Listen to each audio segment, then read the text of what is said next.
So, you know, when people say that hair metal and bands like Warrant weren't real, well, man, they were real for me. Which album is going to be the best Warrant album of the Jani Lane years? And the winner is...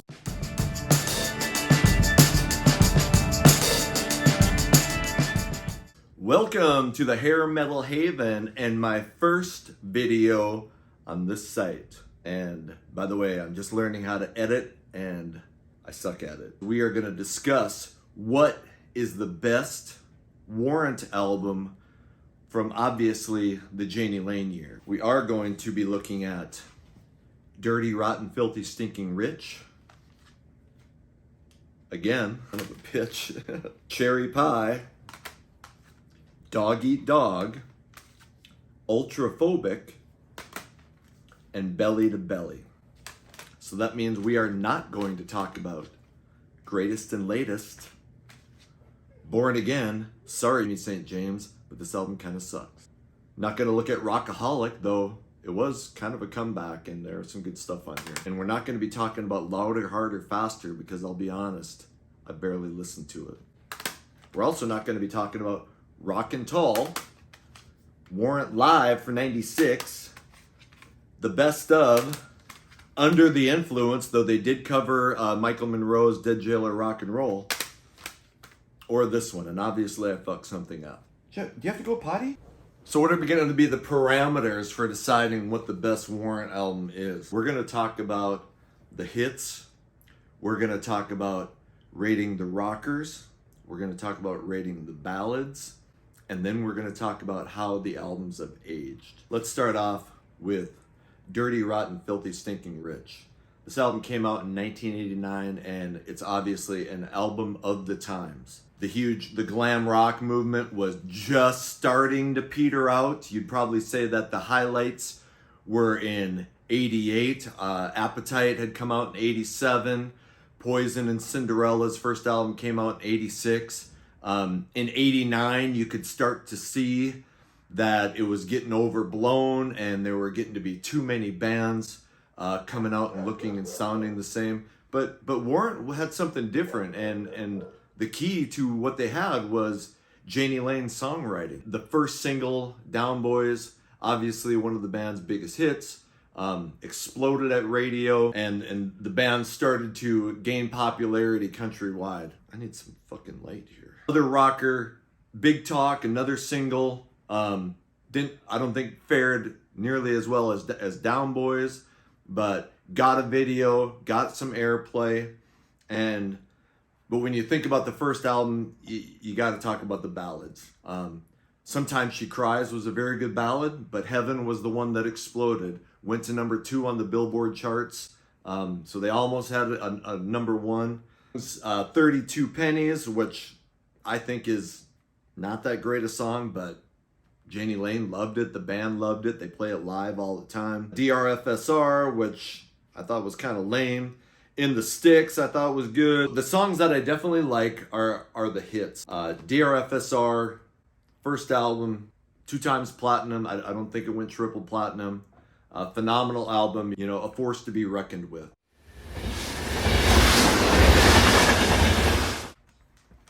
Up next, probably the big album, even though the biggest hit was on DRFSR, Cherry Pie, and the song and the video helped Warrant become probably one of the biggest bands in America. I think it debuted at number 10 on the Billboard charts. The tour was huge. If anyone remembers the 1991, the pay-per-view with Trickster and Firehouse, watch that show. It's on YouTube, and you can see why a lot of people, myself included, think that Jani Lane was one of the best frontmans, not just of that genre, but of all time. He never misses a note on vocals, hits everything, and he's just fun, like in the way he interacts with the crowd. But you can also see that the cracks were starting to show with how much he would drink on stage. And I've seen Warrant live with Lane probably around 31 times, and I saw the best and I saw the worst with the alcohol. Song-wise, I probably don't care if I ever hear it again, but obviously Cherry Pie with the Bobby Brown video, huge song. And most people know this story, but the album was actually supposed to be named Uncle Tom's Cabin. And the album was done, and they were going to call it that, and it was going to be put out, but the record label boss said, no, we need a Lovin' an Elevator, a la Aerosmith. And so Lane went and wrote Cherry Pie. The album becomes Cherry Pie. The single's Cherry Pie. He's the Cherry Pie guy. I'm quoting him. So even without Cherry Pie, the album would have been phenomenal, would have been a major hit. And, who knows if that would have changed the course of Lane's life. But you could tell later on, there's a video on YouTube where he's talking about, he's obviously wasted, and he's saying that he could shoot himself in the head for writing that song. I don't know that his life changes if he doesn't write Cherry Pie, but I know he still would have had a musical legacy, and maybe it would have been better without Cherry Pie. Anyway, Uncle Tom's Cabin, amazing song, amazing lyrics, huge video on MTV. I thought that Uncle Tom's Cabin and I Saw Red would be enough to propel them forward for the next album when the grunge movement started. When Dog Eat Dog came out, obviously, we'll talk about Dog Eat Dog here in a second. They started to wane, their popularity went down. I was hoping that those songs would keep them going through that. There's my dog, Charlie. Charlie, shut your pie hole. She's a good girl. I Saw Red, one of my favorite songs. Some of the best lyrics of any song, but especially for an 80s rock ballad. To me, it's up there with the best rock ballads of all time, with your Every Rose Has Its Thorn, your Don't Know What You Got Till It's Gone, your Ballad of Jane. Kind of a heartbreaking story, about Jani walking in on his girlfriend with another guy, and put that to music. And who can't relate to having their heart broken like that? I know I can, and that's why I got the tattoo. And luckily, I get to think about that girl every day for the rest of my life. Bed of Roses, phenomenal song. Sure Feels Good to Me, phenomenal song. Love in Stereo, I mean, who hasn't thought about having a threesome with 2 strippers in Texas, right? Blind Faith, amazing ballad. I remember when that came out, and the band were thinking that was going to be the hit. That was going to be the #1. But it wasn't. I don't think it got, I think it got into the top 40, but I think everyone was shocked that song didn't do better. Song and Dance Man, phenomenal song. You're the Only Hell Your Mama Ever Raised, I think is a great song. Mr. Rainmaker, maybe the most underrated track on the album. Awesome guitar intro, phenomenal lyrics. Train, I never quite got the need to include that cover. There could have been better covers. And Ode to Tipper Gore, which, if you like hearing people say the F word a lot and talk about sex they've gotten backstage, it's a hit. So phenomenal album. I remember the first time I heard I Saw Red, I just broke down in the car I was in with my buddy, because it was shortly after this relationship had ended that I ended up getting the tattoo over. But I remember reading an interview with Jani, probably in a Metal Edge or a Hit Parader, and he said that was the best song he'd ever written, and I was so stoked to hear it. And when I heard it, you could feel that pain, and man, it just hit me. And I was I was 19 years old when Cherry Pie came out, and starting to party hard. And so who couldn't relate to having a good time and partying and chasing girls, and also who couldn't relate to having their heart broken? So when people say that hair metal and bands like Warrant weren't real, well, man, they were real for me. So phenomenal album.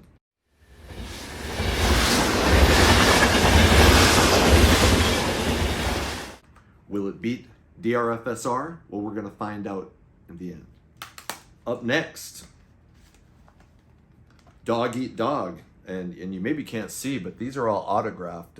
In the mid-90s especially, me and a bunch of college friends really got our Warrant on. We saw him at a club in Minneapolis called the Iron Horse numerous times, and we got to hang out in the bar afterwards with him. We got on the tour bus a few times, so you know, we ended up getting autographs and getting to drink with them, and I got pulled up on stage a couple times with him. So anyway, yes, most of these are autographed as well. Even though Dog Eat Dog was kind of the beginning of the end, you know, I know shortly after Dog Eat Dog came out, Jani left the band and ended up coming back shortly afterwards, but you know, it didn't perform nearly as well as Cherry Pie. Everyone's heard the story about Jani going into the record label and seeing, you know, one year the Cherry Pie poster is up above the record label's president's up on his wall, and the next year it's Alice in Chains. Well, man, in my opinion, Dog Eat Dog rates up there with the best albums of 1992. I thought they messed up when they chose Machine Gun. I didn't think Machine Gun should have been the first single.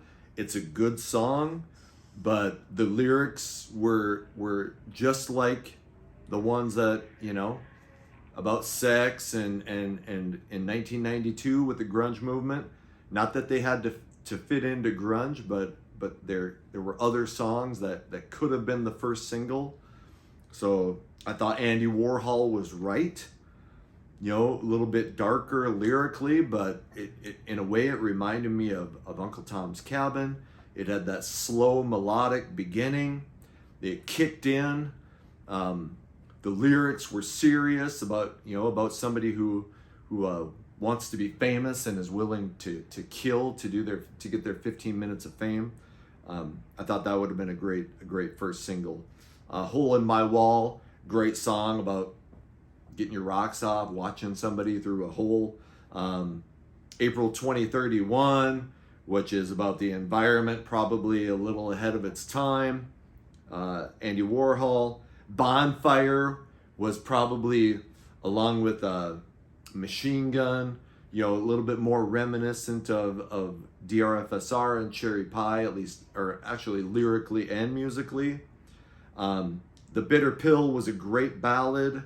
And I thought the second side was phenomenal, and a lot of Hollywood was a phenomenal song. All My Bridges Are Burning, you know, which I think when you start listening to some of these lyrics, you can start seeing the depression and the alcoholism seep into Jani when he's writing these songs. Quicksand was phenomenal. Let It Rain was a phenomenal ballad. Inside Out, which, man, on the Cherry Pie tour, they opened with that song. They opened with a song that hadn't been released, and it is so freaking phenomenal. I quit drinking in 2004, but listening to Inside Out makes me want to like drink beer in the shower at 10 a.m. Heavy and phenomenal lyrics, and it's just full of angst and disgust and piss and vinegar and, you know, all this shit that makes a really good rock song. And then it finishes off with another great ballad, Sad Teresa. So, you know, when you grow older, like I started in 1992, I was 21. I was getting ready to drop out of college. Now I was partying too much. So, you know, I felt like I was aging along with the band, along with Jani Lane. And, you know, some of those more serious lyrics, I was starting to relate to that. I was starting to relate to, hey, shit's not going right, and I'm not fitting in, and, you know, what am I going to do with my life, and where am I going? So, you know, if there's a band that I aged with, it's Warrant. This is a phenomenal 3-album run, going from DRFSR to Cherry Pie to Dog Eat Dog.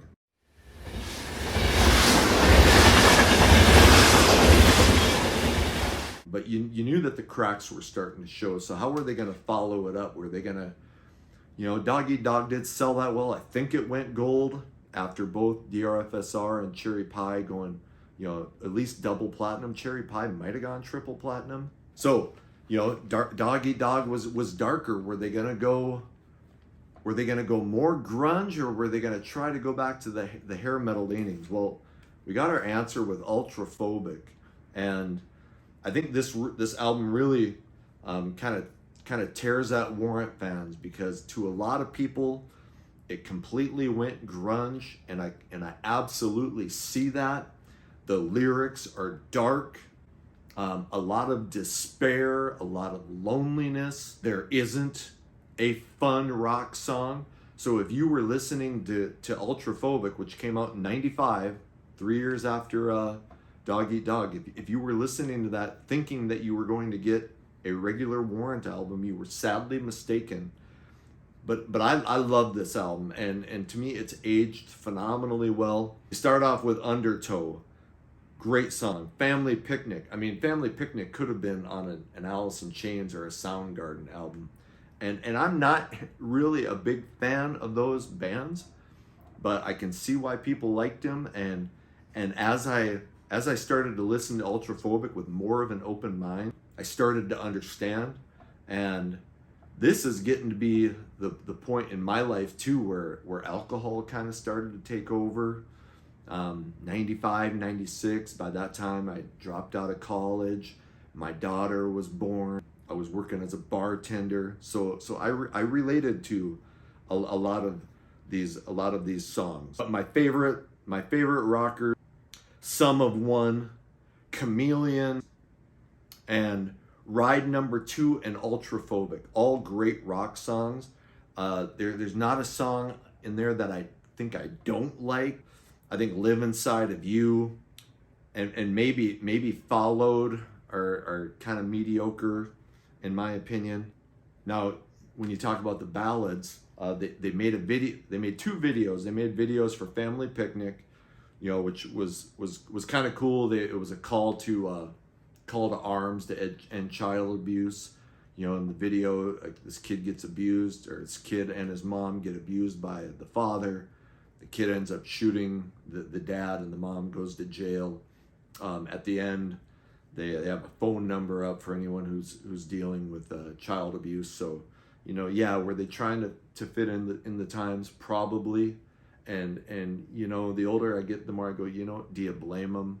Like, I mean, who doesn't want to fit in? I mean, I know rock and roll is supposed to be about not worrying, not caring, but man, when you've gone from millions of fans and millions of people buying your albums, and you see a new thing, it's got to be tempting to try it. And I think that's what Warrant did with Ultraphobic, but they did it better than most bands. And I'm talking about Skid Row with Subhuman Race, which, you know, I just listened to that again today. Man, that album sucks. But I'll probably get into Skid Row with a later video, because I am a huge Skid Row fan. But Warrant did grunge better than anybody else did grunge, or at least up there with the best of them. So Stronger Now, another song that in an interview Jani said was the best song he'd ever written. The lyrics are phenomenal. And do I like Stronger Now? Yeah, I like Stronger Now as well. That tattoo got me on stage and in the tour bus many times. So, but phenomenal ballad, heartbreaking ballad, you know, about losing a girl in a relationship and getting over that and feeling like, you know what, even though it was almost death going through it, that you came out better for it. But you know, so that was a single, and a lot of people talk about that song. But the other ballad, High, is easily one of my favorite Warrant songs of all time. If it had come out at any, you know, if it had been on Cherry Pie or DRFSR, I think would have been a major hit. The rockers are again dark, really dark. You know, they hit home, and I don't think he was, you know, people talk about honesty in rock, and I've read some people talk about the 90s albums of these bands. In fact, I just watched a YouTube video where somebody said, I don't think Jani Lane was telling the truth. in these darker songs. I mean, Jani Lane died at 47, drunk in a Los Angeles hotel room. His life was falling apart. Alcoholism, divorce, DUIs. Yeah, he was telling the truth in these songs.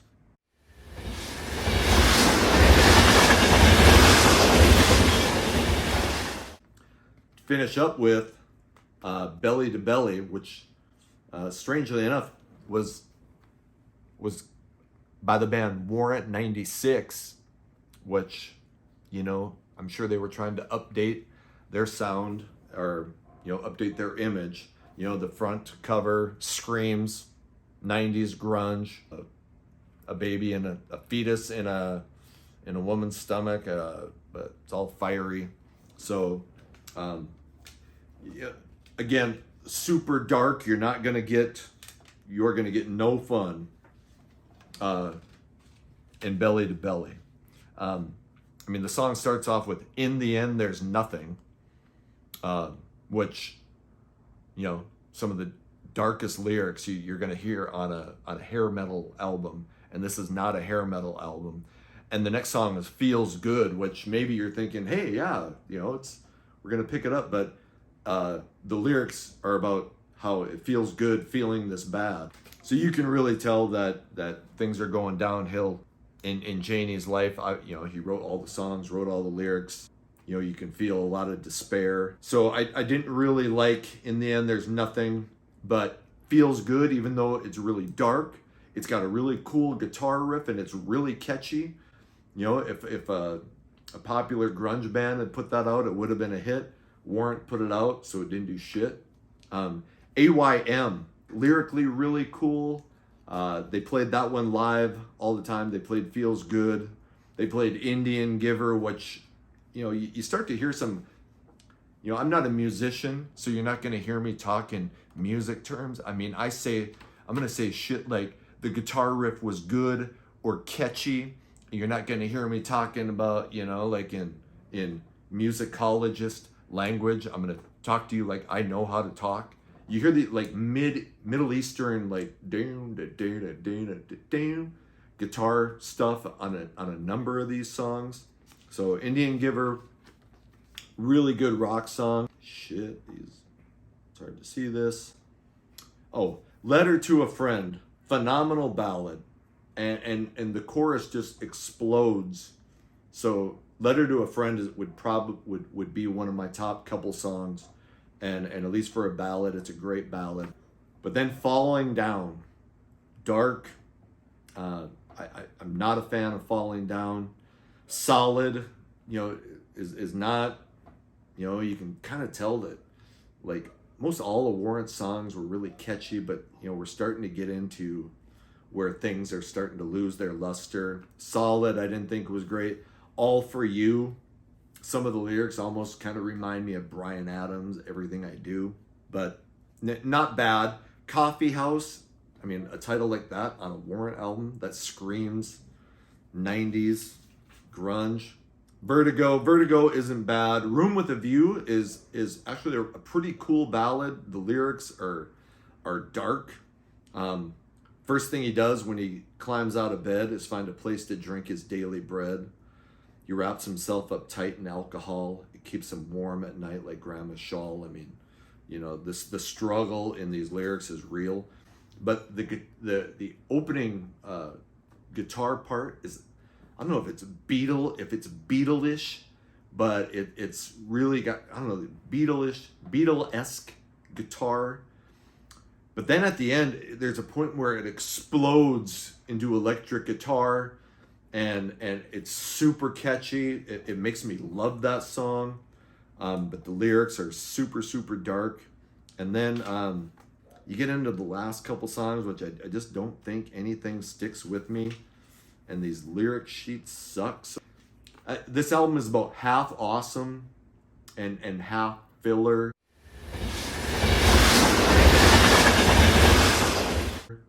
And the end is near. So we get to the end of the Jani Lane albums, at least as far as completely original. Son of a bitch. Which album is going to be the best Warrant album of the Jani Lane years? And the winner is Dog Eat Dog. I remember listening to it when it first came out. I bought it on cassette. I'd gone to a party with some friends, and we all listened to the same, so we were playing it during the party. But everyone was partying, and I remember trying to sit close to the stereo so I could hear it. And I just wasn't interested in doing what everybody else was doing. I wanted to sit and listen to that album, and I did over and over. At the end of the night, when the party ended, I brought the stereo into my bedroom, and I remember in particular listening to Andy Warhol Was Right over and over, and the album just gripped me.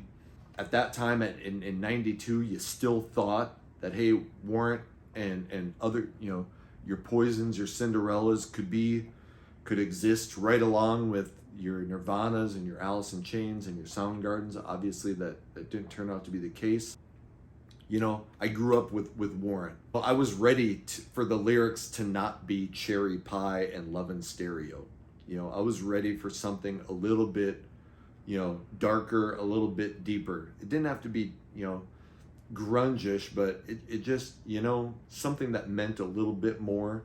And you got that with this album, and it was still super catchy. So the best album of the Jani Lane years is Warrant. But how are we gonna rate them? How am I going to rate them? I'm gonna rate them like this: number 1, number 2. Now I'm probably gonna throw you for a loop. Number 3, number 4, and number 5. So this is my first YouTube video on Hair Metal Haven. Thanks a lot for watching. I hope you made it to the end. Everybody always says give this video a like and subscribe. Hey, if you liked it, great. If not, tell me what I can do better. I want to do more of this, as you can see behind me, and I'll show more. But my house is basically a classic rock museum. I live for music, and I love. If I'm not thinking about it, I'm reading about it or I'm watching videos about it, and I feel like I've grown up with this genre, and I just want to share what I know and what I think with other people who maybe you've been looking for there's everything's on YouTube, but maybe you're looking for somebody who's going to talk about these bands that were so important to us. And I grew up with these bands, and I want to hear about them. So if you're like me, maybe you want to hear about them too. So thanks for watching.